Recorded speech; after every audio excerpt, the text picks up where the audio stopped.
Mr. Speaker, I beg to move the motion on the order paper standing in my name. Mr. Speaker, over the past few weeks, this House has left no one in any doubt about what it does not want. It does not want to leave the EU without a deal because that would hurt our economy and disrupt people's lives.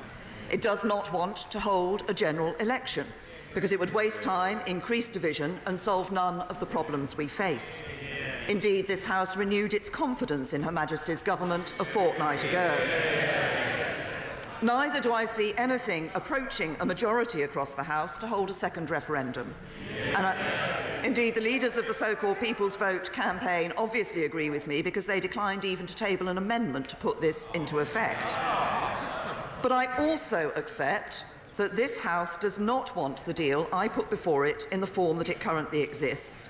The vote was decisive, and I listened. So the world knows what this House does not want. Today, we need to send an emphatic message about what we do want. I believe that must include honouring the votes of our fellow citizens and completing the democratic process that began when this House voted overwhelmingly to hold the referendum, then voted to trigger Article 50, and which saw the vast majority of us elected on manifestos pledging to see Brexit through. I believe the Prime Minister for giving way. At the November European Council, she pleaded with other European leaders that her deal was not only the best deal, but the only possible deal, a statement she repeated time and time again, including in this House. We now hear from her spokespeople at Number 10 that she wants to rip up the withdrawal agreement and open up the whole process again. Why would people agree to that? Why would other European leaders agree to that? Can I gently suggest to the honourable gentleman he actually listens to what I'm going to say in my speech before he asks questions of that sort? I believe that also means doing so. Seeing Brexit through means doing so by reaching an agreement, one that works for this country and our people and for the 27 nations of the European Union, including our nearest neighbour, Ireland. It means listening to the message being sent by the great manufacturing firms who employ millions of our constituents that they need an implementation period and a free trade area with our nearest market. It means protecting the security partnerships that keep us safe. It means caring about every part of this United Kingdom, including the people of Northern Ireland, who should be just as much the concern of each one of us in this Union Parliament as their fellow citizens in England, Scotland and Wales. A good deal that sets us on course for a bright future. That's what I believe this House wants. It's what this government wants, it's what I want, and it is what the British people want. And today, we have the chance to show the European Union what it will take to get a deal through this House of Commons, what it will take to move beyond the confusion and division and uncertainty that now hangs over us and onto the bright, new, close, open relationship that we want to build and can build with our European friends in the years ahead. The Prime Minister knows that her Treasury analysis shows that every single plan for Brexit makes us poorer. So, if she's confident of this plan, will she publish it? Can I say to the honourable gentleman, we have, of course, published a document of economic analysis. We've published documents of other analysis as well. What those show was that the proposal that was put forward by the government was the best deal in terms of honouring the referendum and providing protection for jobs and the economy in this country. Now, I know the honourable gentleman doesn't agree with that because he doesn't want to honour the referendum. I think it's our duty to honour that referendum. I will give way one. The Prime Minister for giving way. She has had very strong words against this House for not forming an alternative consensus, alternative to her deal. But she is now supporting the Brady Amendment tonight, so she will be voting against her own deal tonight. How does she expect this House to provide an alternative when she is voting against her own deal? Time and time again, members on the opposition benches have stood up and asked me to listen to this House. Now I come to this House having listened to the House, and they say you shouldn't have done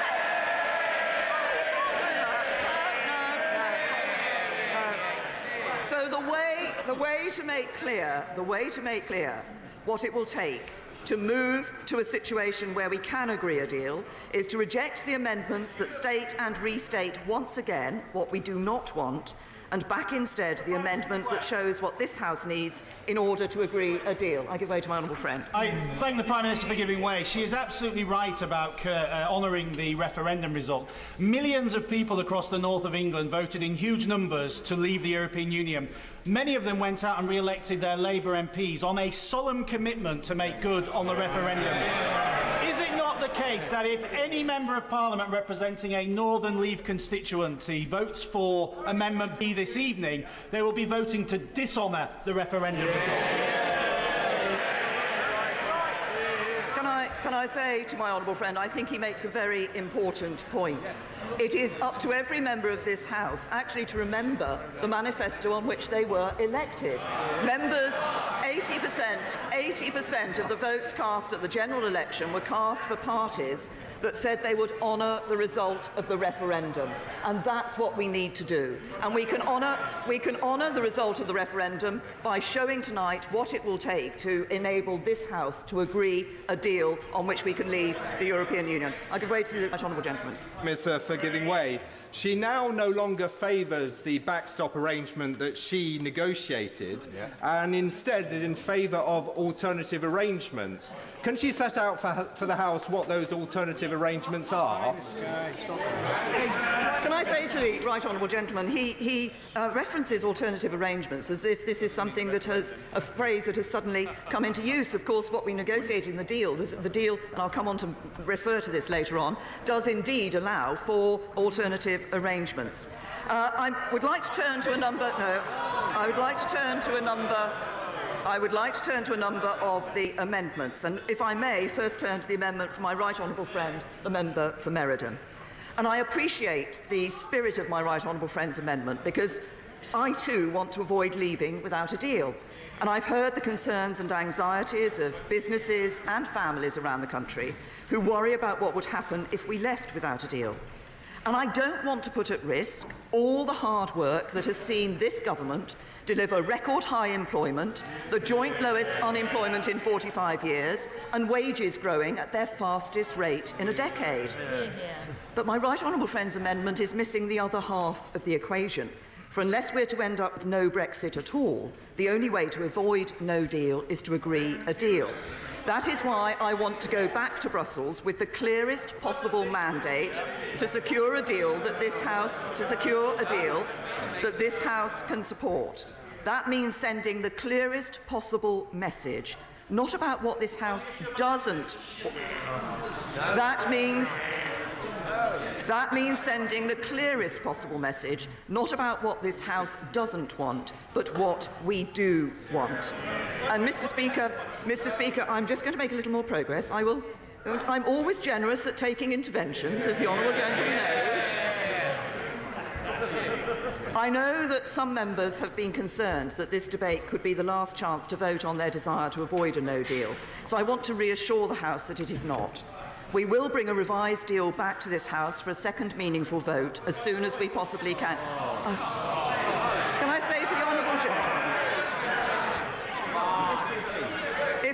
if he wants to comment on what I'm saying about the process the government will follow, I suggest he waits until I've completed what I'm saying. Order. Let me just very gently say to the honourable gentleman member for Perth and North Perthshire and to his honourable friend the member for Anhelion and Yar that both of them are very senior figures in the land as chairs of important select committees of the House, and they should behave with a decorum that befits their high status. The Prime Minister. Thank you, Mr. Speaker. First of all, as I've said, we will bring a revised deal back to this House for a second meaningful vote as soon as we possibly can. And while we will want the House to support that deal, if it did not, then just as before, we would table an amendable motion for debate the next day. Furthermore, if we have not brought a revised deal back to this House by Wednesday the 13th of February, we will make a statement and again table an amendable motion for debate the next day. So the House will have a further opportunity to revisit this question of leaving without a deal. Today, we can and must instead focus all our efforts on securing a good deal with the EU that enables us to leave in a smooth and orderly way on the 29th of March. I'll give way to the Honourable Lady. I thank the Prime Minister for giving way. She is, of course, right. There is more clarity about what this House doesn't want than to what it does want. But in order to get that clarity about what the House wants, why won't she agree to a series of indicative votes on all the substantive options before us? Not the process, but the substance, including a comprehensive customs union. To the Honourable Lady, she and others, indeed her front bench, had the opportunity to table indicative votes. Did they know? They tabled something that said, well, what's the answer? Let's have a few more votes in the future, possibly, maybe, if we think it might be useful at some stage. Can I say, I'll give way to him. Minister, for giving way. This morning there's been some kite flying about a so-called Tory Brexit compromise that would still take Scotland out of the EU and probably require an extension to Article 50 and proposes what has already been ruled out. Isn't that just further emphasise that this Prime Minister's Brexit policy has been about the Tory party, first, last, always? My Brexit policy and the policy of the government has been about the vote that took place in 2016 in the referendum and delivering on leaving the European Union. I'd like now. Oh, wait. Thank my right honourable friend for giving way on that particular point. Does she agree it's important that we honour the referendum, we honour the vote of 2016, and will she rule out any extension of Article 50 and any wrecking tactics from the party opposite and make sure we leave on the 29th of March? Honourable friend, I absolutely agree that we need to deliver on the result of the referendum. And I will also say to him that when people talk about things like delaying Article 50, actually that doesn't resolve the issue about what deal we should have in leaving the European Union. What we can do today is send a clear message to Brussels about what it is this House wants to see changing in the withdrawal agreement in order to be able to support it. I would like... I'll give way to the right honourable gentleman, then I will relent. Just on the point the Prime Minister was making, because I want to find out what has changed since she said to this House on the 14th of January, just a fortnight ago, she said some wanted to see changes to the withdrawal agreement, a unilateral exit mechanism from the backstop, an end date, or rejecting the backstop. The simple truth is that the EU was not prepared to agree to this, and rejecting the backstop means no deal. Does she still agree with herself?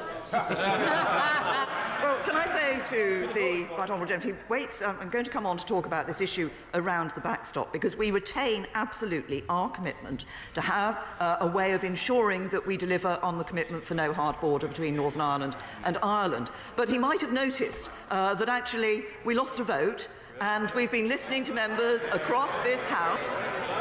We've been listening to members across this House. He can't, he and his honourable and right honourable friends say to me that I must recognise that we lost a vote. Yes, that's why we're here, looking at what it will take to ensure we get a deal through this House. I said I would give way to the honourable gentleman. Very, very grateful to the Prime Minister for relenting.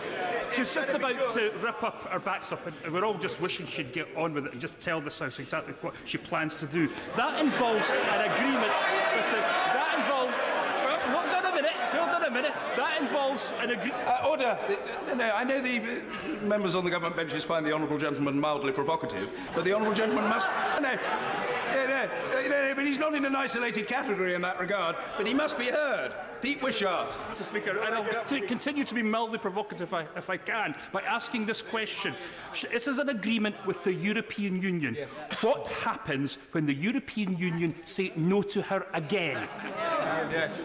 First of all, can I say to the honourable gentleman, the first step in all of this is for the House to make clear what it wants to see in relation to changes. And he says that he wants me to get on and actually talk about what I want to talk about. If he wasn't jumping up and down all the time trying to intervene, I might be able to actually get on with it. So, yeah. Mr. Speaker, I'd now like to turn to the amendment from my right honourable and learned friend, the member for Beaconsfield, and the right honourable member for Normanton, Pontefract and Castleford. Now, I understand the concerns that have led to these amendments being tabled, but I have the most profound doubts about the consequences they would lead to. Both amendments seek to create and exploit mechanisms that allow Parliament to usurp the proper role of the executive.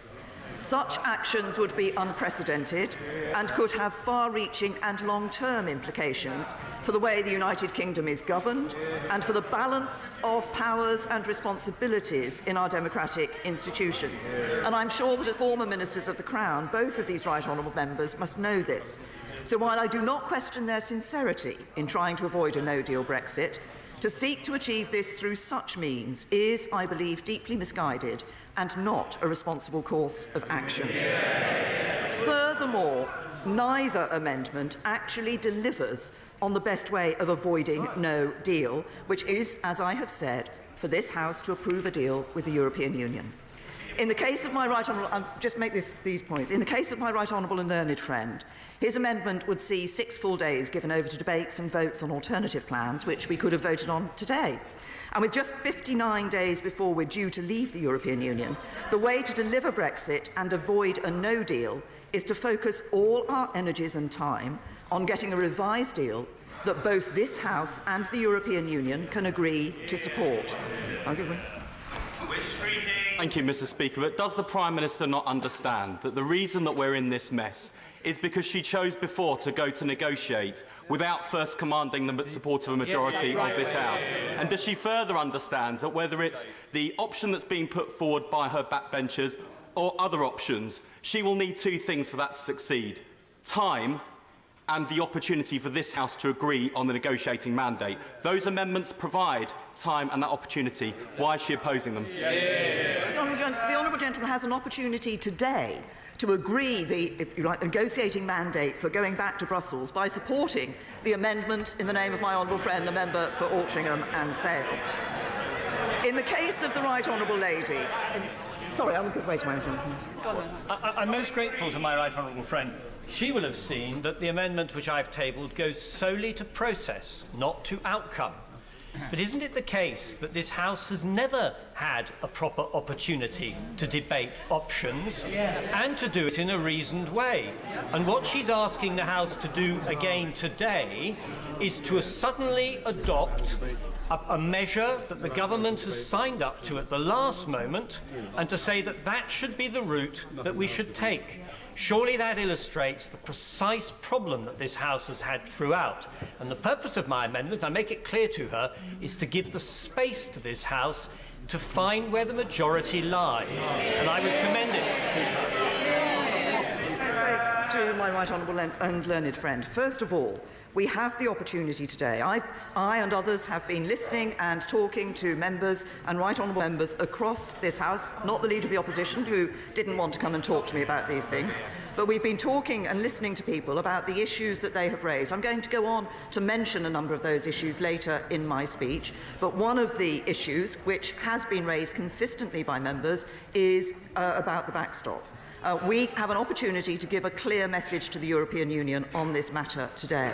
And I will also say to my right honourable and learned friend that I'm sure he has thought through very carefully the longer-term implications of the sort of the moves that are being proposed tonight in these the amendments that he and the right honourable lady, the member for Normanton, have put forward, and the implications they have for the relationship between the Executive and Parliament in the future.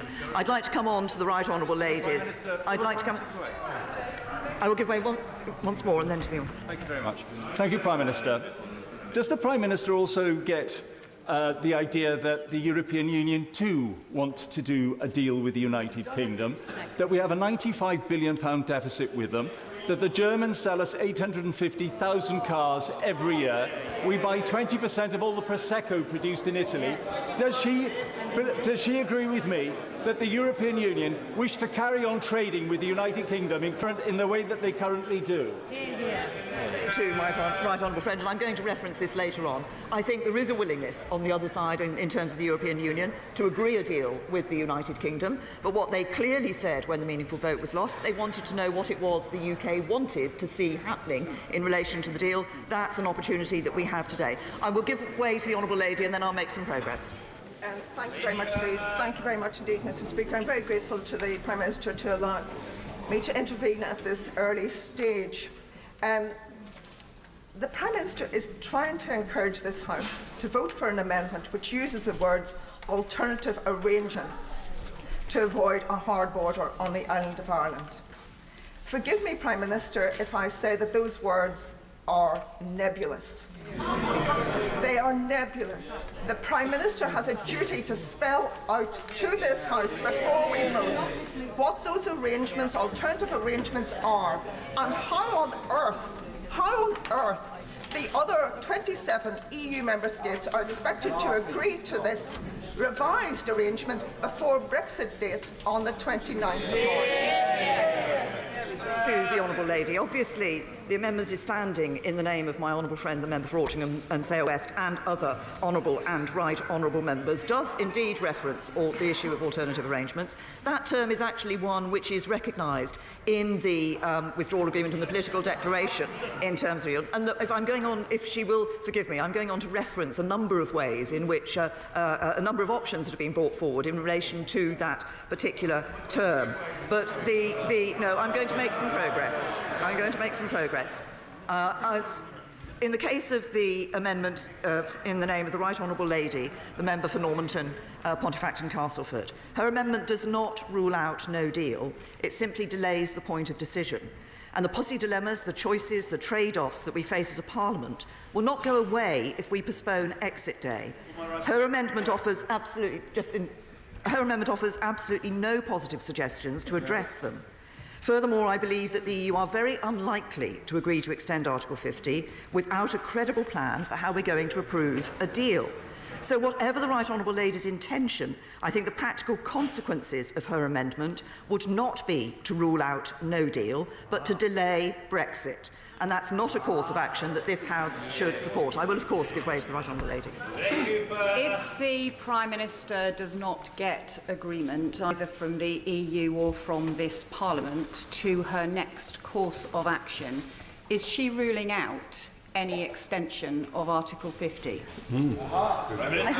I have been very clear, and I've said earlier, the process that we will follow. If we don't get it, if we get a deal and we bring it back to this House, or if we haven't got a deal, we'll give this House opportunities through amendable motions to state their view as to what should happen at that point in time. I will give way to my honourable friend. I'm very grateful to my right honourable friend for giving way. Would she agree with me that throughout the history of the European Union, they have always worked to deadlines, and the British people now want us to get on and finish the job they have given us? Can I thank my honourable friend for what he's pointed out, and particularly for the fact that, as he said, I think the British people actually just want to see this done. They want us to leave. They want us to leave with a deal. I will give way to the Right Honourable Lady, as I've referenced her. I think it is really important that the House has some clarity on this. If she is saying that there will be future votes in which Parliament can make some decisions about no deal or not, she will know that the credibility that she has is very limited, because she said there would be a vote in December and then pulled it at the last minute. So therefore we do need some clarity from her now. Is she saying that if Parliament votes for an extension of Article 50 to avoid no deal on March the 29th, she would respect it? To the Right Honourable Lady, there is a very simple point. Extending Article 50 does not rule out no deal. No, I'm sorry. As I've said before, but I apologise to the House, I'm going to repeat again. There are two ways in which it is possible to rule out no deal. One is by revoking Article 50 and not leaving. That's the SNP's view, but it's not the view I believe. It's not my view, it's not the government's view, it's not the view of the British people, and I believe it's not the view of the majority of members of this House. The other way to ensure we don't leave with no deal is to agree a deal. Now, the stage we're at the moment is that the House of Commons has rejected the deal that the government agreed with the European Union when we brought that back. It rejected it having achieved further reassurances. I'm going to go on to say what I believe is now required by this House and from the conversations and discussions that I've had with members and right honourable members of this House. And as I have set out, and the Right Honourable Lady wants to intervene again, I will take her intervention again, and then, if she will excuse me, I will make some progress. I am very grateful for the Prime Minister in giving way again, but I'm simply trying to understand what she is saying, because she can't have it both ways. She can't be saying that she absolutely will leave on March the 29th in all circumstances, whatever happens, and then simultaneously say there will be an opportunity for Parliament to have some future votes and decide what happens next if there is no deal. The question here is whether or not she would ever contemplate any extension of Article 50 to get a bit more time to sort things out to avoid no deal. Yes or no? As I said earlier in my speech, we'll bring a revised deal back to this House for a second meaningful vote as soon as we possibly can. If it was not supported by the House, then we would table an amendable motion for debate the next day. And if we've not brought a revised deal back to this House by Wednesday, the 13th of February, we will make a statement and again table an amendable motion for debate the next day. And the Right Honourable Lady references the timetable up to the 29th of March. Actually, this House voted for that timetable when it voted to trigger Article 50. Now, I'd like to move on to the amendment in the name of the Leader of the Opposition, because I'm going to make some progress. No.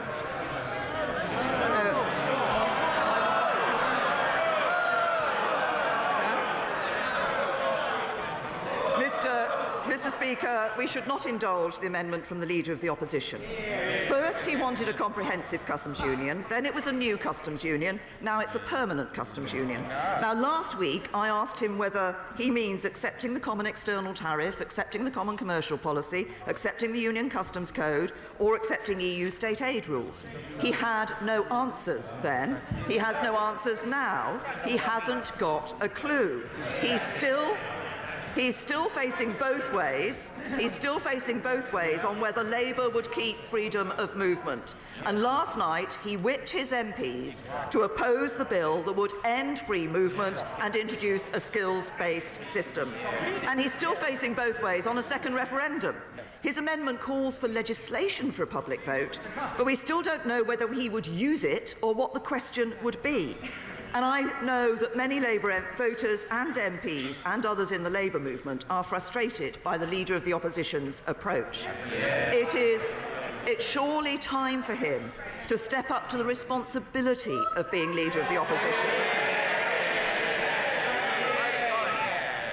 And finally sit down with me and talk about how we can secure support in this House for a deal.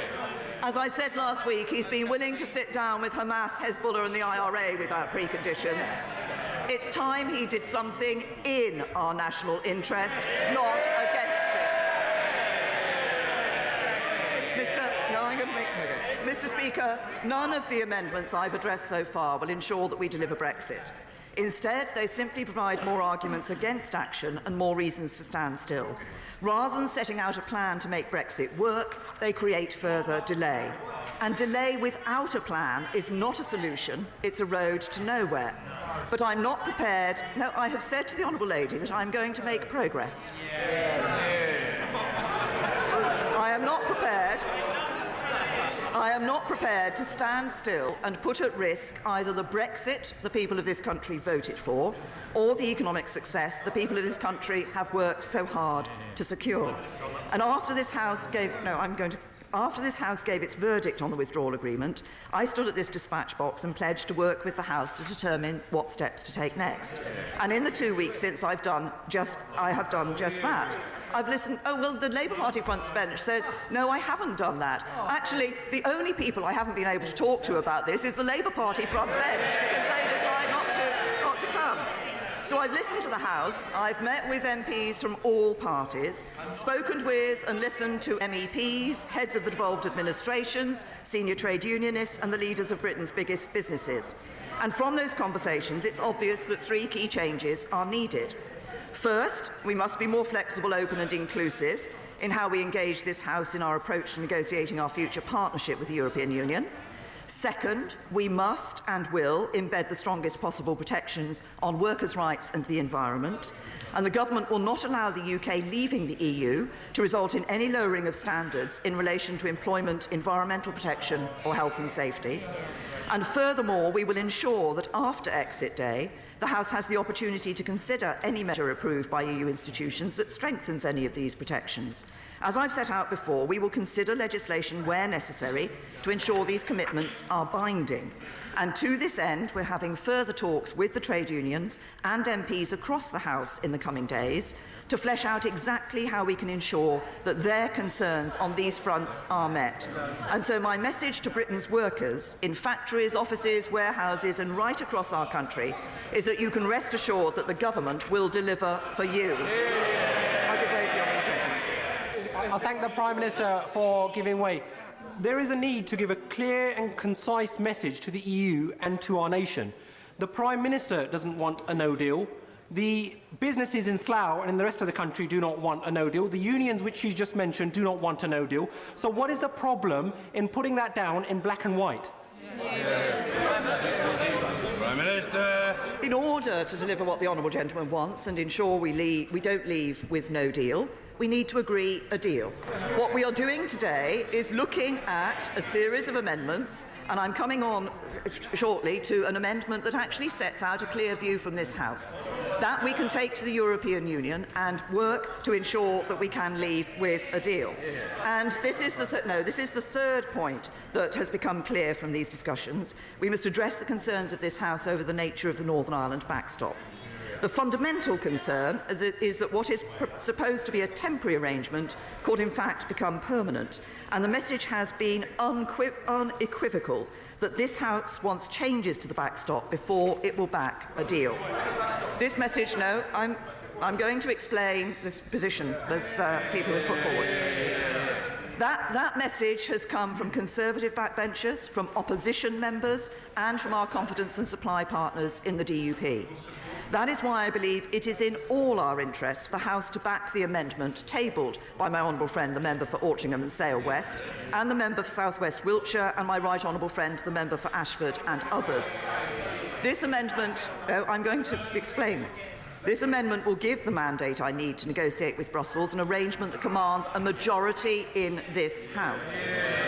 One that ensures we leave with a deal and addresses the House's concerns while guaranteeing no return to the hard border between Northern Ireland and Ireland. What I'm talking about is not a further exchange of letters, but a significant and legally binding change to the withdrawal agreement.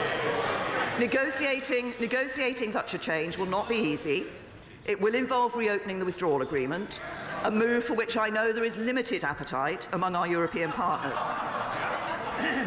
But I believe that with a mandate from this House, and supported by the Attorney-General, the Chancellor of the Duchy of Lancaster and the Secretary of State for exiting the European Union, I can secure such a change in advance of our departure from the EU. So I give way to the right honourable gentleman. I'm very grateful to the Prime Minister for giving way, and can I welcome what she has said about the need to address the issue of the Northern Ireland backstop. She's quite right to emphasise that as the primary problem, and I welcome the fact that she has said in terms that she will go back and seek the reopening of the withdrawal agreement, and she can be assured of our support in trying to find a solution which avoids any hard border on the island of Ireland, but also avoids any borders within the United Kingdom. The right honourable gentleman, I'm grateful for the clarity with which he's just set out that position. We remain absolutely committed as a government to ensuring we have no hard border between Northern Ireland and Ireland, and also ensuring that any proposals that do get accepted by this House and put forward are ones that maintain our precious union. I'll give my... I thank the Prime Minister very much indeed for giving way. I agree with her that the best way to avoid a no deal is to put an agreement in place. And she'll be aware that on these benches some very surprising members with very different Brexit views have been coming together to come up with some proposals. We're very grateful for the time that she's engaged with us. It'd be nice to have been told Will she undertake to ask her officials now to take forward these proposals, to consider them seriously and to put them on the table as a way perhaps of fleshing out these alternative arrangements that she is talking about? Prime Minister. In fact, my right honourable friend actually anticipated what I was going to go on to speak about in her question. If I can just say this, first of all, that what we'll be focusing on is delivering specific changes that will address the concerns of the House. And I'm looking at a range of ways to achieve this. And as my right honourable friend has just referenced, she and my honourable friends, the members for Wickham, North West Hampshire and North East Somerset and others have worked to bring forward a serious proposal that we're engaging with sincerely and positively. And I give just a moment. I will take some more interventions, but just a moment. And I can give my honourable friend the confirmation that we will sit down and work through, in the way that she has suggested, the proposal that has come forward. I give way to the honourable lady. 17.4 million people voted for Brexit. The idea that they were duped into doing so is absolute nonsense. So Brexit must be delivered. But it must be a Brexit that protects jobs in my constituency and beyond. And unions and bosses tell me that that requires a permanent customs union or arrangement. Why won't she listen on that? Minister! Can I say to the honourable lady, she's absolutely right about ensuring that we deliver on the vote of those 17.4 million people, and I want to deliver on that with a deal that does protect jobs. And what we need to ensure is that as we look to the future relationship, we have the in that free trade area and in the customs arrangements we have, that we remember the necessity of ensuring that we protect those jobs. What I've also heard very clearly from honourable members on all sides of this House, and of course from the trade union leaders that I've spoken to, is this issue about ensuring that we protect workers' rights, and as I've just indicated, we are committed to doing so. Can I say, Can I say to all members of this House, I have already been very generous in taking interventions. I am sure there are many members of this House who wish to contribute to this debate, and so I will make progress. Can I say to my honourable friend, the member for North East Somerset, as I have just referenced him in my speech, I will give way to him. I'm very grateful to my right honourable friend, and may I thank her for her very clear assurances that the withdrawal agreement text will be reopened, that she will be considering what has been called the Malthouse Compromise. May I ask for one more promise that any further detailed agreement will come back and will not be deemed to have been ratified by the amendment by my right honourable friend, the member for Altrincham and Sale West. Can I give my assurance? It does have to come back. It will come back to this House. It has to come back to this House. And legally, ratification of the agreement can only actually take place. It is the act of passing the WAB, the bill, that will be the ratification moment for any arrangements. I will take one more intervention from the honourable lady. Thank you for giving way. She's repeatedly referred to protecting workers' rights post-Brexit. Can I take her back to 2017 and my bill that was specifically about protecting workers' rights when we leave the European Union on the 29th of March? Can I ask her why it wasn't adopted then, and if she's so committed to it, will she meet with me to discuss the elements of that bill that she's prepared to adopt going forward? Prime Minister. Can I say to the honourable lady, we are looking at ways in which we can give that assurance in relation to workers' rights, and as I said, we are looking at where legislation would be appropriate, where legislation would be necessary. I'm happy to meet with her and go through that issue.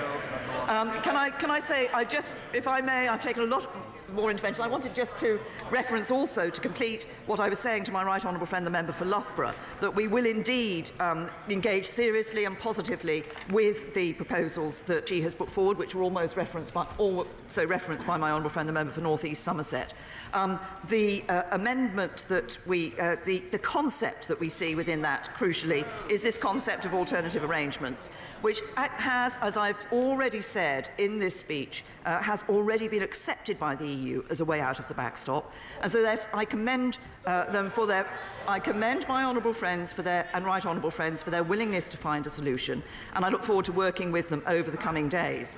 But a number of other colleagues have also suggested ways to achieve this aim, such as securing a time limit to the backstop or a unilateral exit clause, which of course we will study closely as well.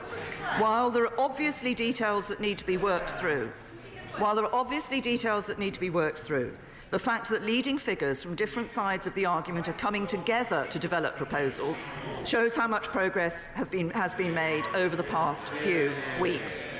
I will give way to the Leader of the Green Party. I'm very grateful for giving way, but does she recognise that there is no solution in chasing in fantasies? Yeah. The EU has ruled this kind of option out many times, and you cannot have an insurance policy that is based on a technology that doesn't exist. Will she not recognise that what she is chasing here are heated up fantasies that have already been rejected by the EU, and they depend on technologies that don't exist? Yeah. Can I say to there are members across this House who have put forward a number of proposals as to how this issue can be addressed. They are not indulging in fantasies. They are coming forward with serious proposals which this government will work with them on. The essence of... Most grateful. As to the question of our control over our laws and to honour the referendum, will my right honourable friend give instructions to make certain that in any future withdrawal implementation bill there will be an express repeal of the 1972 Act so as to dovetail with Section 1 of the Withdrawal Act 2018 we've already passed? The Minister. Can I say to my honourable friend that, obviously, as he knows, in the EU Withdrawal Act, we repealed the 72 European Communities Act. For the purposes of the implementation period, it would be necessary to replicate the impact of some of those aspects of that Act, but I will certainly take what my honourable friend has said, and within the WAB, within the Withdrawal Agreement Bill that we will need to bring forward to this House, we will make absolutely clear the arrangements for ensuring that the European Communities Act and the impact of it does not go further beyond the end of that implementation period.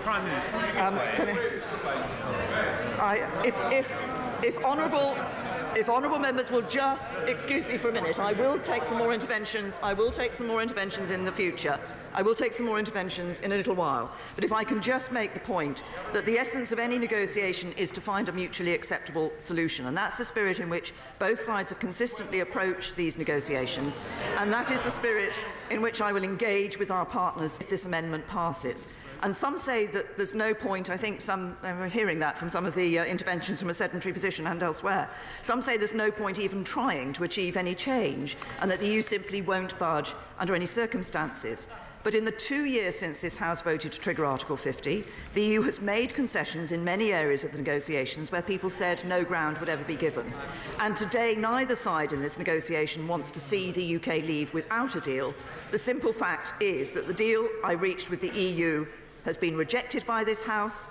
In response, the EU has asked us what we do want, what this Parliament will accept, and this is Parliament's opportunity to tell them. I give way to the Honourable Minister. The Prime Minister agreed that rather than chasing a fantasy, there is now actually an opportunity, and an opportunity which has been presented by Michel Barnier himself when he told the Irish government that the EU would look for ways of ensuring that checks and balances, or checks could take place without any infrastructure along the border, and even talked about paperless and decentralised arrangements. That's what the EU are saying. So obviously it's not a fantasy, it's something which we have in common. Yes. Prime Minister. And these are issues exactly which we want to work on, and a number of proposals that have been put forward. But what matters today is that Parliament makes it clear to the European Union that this issue of the backstop is the one that needs to be dealt with. This is Parliament's opportunity to respond to the European Union, who have said that they want us to tell us what we want, and this is our opportunity to tell them. This is not the second meaningful vote. As I've said and repeated, we will bring a revised deal back to this House for just such a vote as soon as possible. But a vote for this amendment is a vote to tell Brussels that the current nature of the backstop is the key reason the House cannot support this deal, just as many honourable members have said to me, to the media and to their constituents over the past few weeks. A vote against this amendment does the opposite. It tells the EU that despite what people may have said in speeches, tweets and newspaper columns, the backstop is not the problem. and it risks sending a message that we are not serious about delivering a Brexit that works for Britain. I'll give way to the honourable gentleman. I'm very grateful to her for giving way. She's not the first Prime Minister to discover that the Conservative Party is utterly ununitable and unleadable on Europe. Many other Prime Ministers have learnt that lesson. But as she celebrates the fact that she has people on different sides of the argument coming together in support of an amendment, doesn't she realise it's because the amendment is so nebulous as to be meaningless that she's been able to get them to agree to it? Prime Minister. Gentlemen, I think if he wants to look for different views around this issue, he can perhaps talk to some of his honourable colleagues, as we've been hearing from the...